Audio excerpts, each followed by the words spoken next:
Hi, I'm Jo Gakonga from elttraining.com, and this is a kind of a pre-seed version of the talk that I gave to the ESOL SIG pre-conference event for IATEFL 2021. It's all about teaching some practical ideas for using mobiles with low-level ESOL learners. If you don't know me, I've got a website, elttraining.com, but I used to teach ESOL. I taught ESOL for a long time, for about 13 years at Solihull College. So I know a bit about this kind of learner. In my experience, learners of this nature, low-level ESOL learners, need lots of practical language in everyday situations. They need to be able to go to the doctor, to go to the shops, to deal with their children's schools. They also sometimes have basic literacy needs. Sometimes their literacy in their first language is not very good. Sometimes it's just not very good in their own alphabet. And in my experience, they almost always have a smartphone. And this is because it's useful in their lives and they need to be able to contact people, but that's very often the case. I also think that all language learners need meaningful, personalised practice. I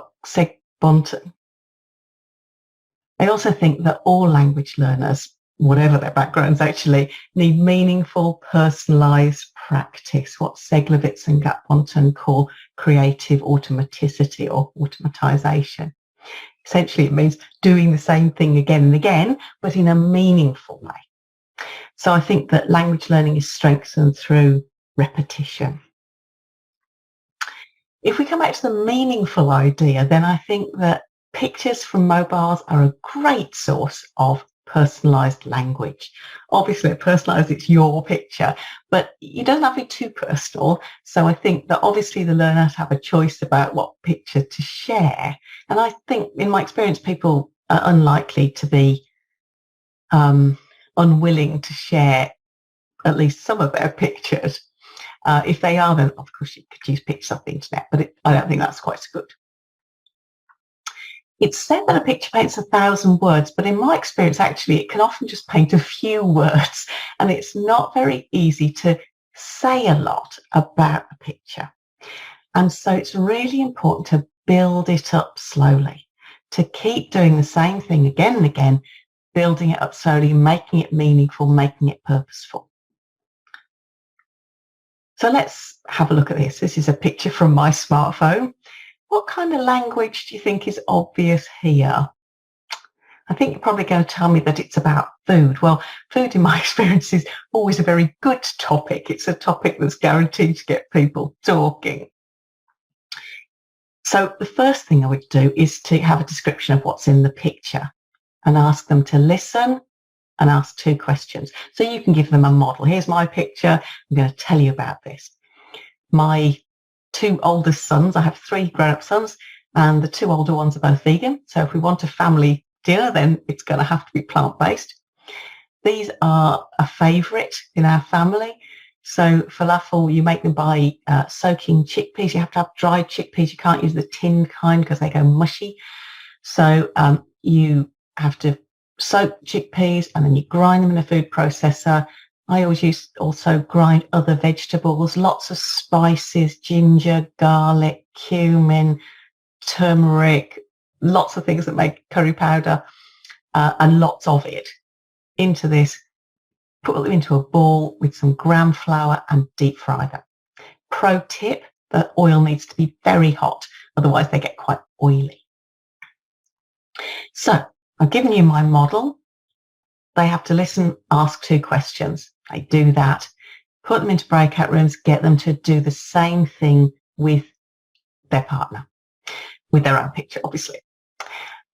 I think that the listening and asking 2 questions is really important because it means that you have to listen, you have to pay attention, you have to be really focused, but also the person who's talking gives them an opportunity to speak more. It helps them to build what they're going to say. And then, of course, do it again with another partner. The beauty of doing it again with another partner is that you get a chance to say the same thing again, but the partner's never heard it before. So as far as they're concerned, it's a new thing. It's interesting. But it gives you, the first time you're talking about something, of course you're going to think about the content. But the second time you've got a chance to think about the language and improve it. You then might want to give them some input. Now you can see I'm taking a kind of a task-based approach to this. I'm doing the task first and then doing some input on it. And I think that's entirely reasonable, even at lower levels. Here, for me, a good input would be question forms. You're going to ask them to ask questions. Be useful to make sure they're doing that right. You could also do some things with helping them to build autonomy. Again, here's the smartphone. You can easily have the Cambridge Dictionary, Learner Dictionary online. It's a free app. So you can get them also to use their bilingual dictionaries or Google Translate independently. All of these things have got sound files. They can hear the word. They can learn the word. Maybe give them 5 minutes in class. 5 minutes, 5 words. I want you to look up 5 words that you would like to use when you're talking about your picture. Learn those words now, your words. You choose those words. So you've got some real autonomy there. You can obviously monitor and help. If you're doing it online, then you just ask them to switch off their videos and mute themselves for 5 minutes while they do this work independently. Then come back. Another thing that's great for this on the phone is Quizlet. Quizlet is fantastic on a phone. It works really well. You could send them word lists for them to learn. 5 words maybe at that point, or perhaps before the class, a longer list. You could show them how to make their own word lists. This is even better because it means they're learning the words that they really want to learn. Very easy to do. They can have bilingual translations if they want on the cards. They could have pictures, sound files, again, automatically included so they get the pronunciation. Then they've had some input. They've done some work with the vocabulary. Get them to do it again with a new partner. Get them to do it better. Obviously, it needs to be purposeful. You need to explain to them that you've given them a bit of input. You want them to do this again because they'll be able to do it even better this time. You want them to do it better this time. You could then, if you like, have some more input, maybe food vocabulary, cooking vocabulary, whatever. That's another possibility. New partner, do it again. The next thing you could do, I think is really helpful, is to get them to record it on their phone. So another use of mobile phones is to record their voices. We've all had this experience where learners, they miss an article or they miss a past tense or whatever it is, and you go, hang on, and they're able to self-correct very easily. They've just missed it. They've just made a slip.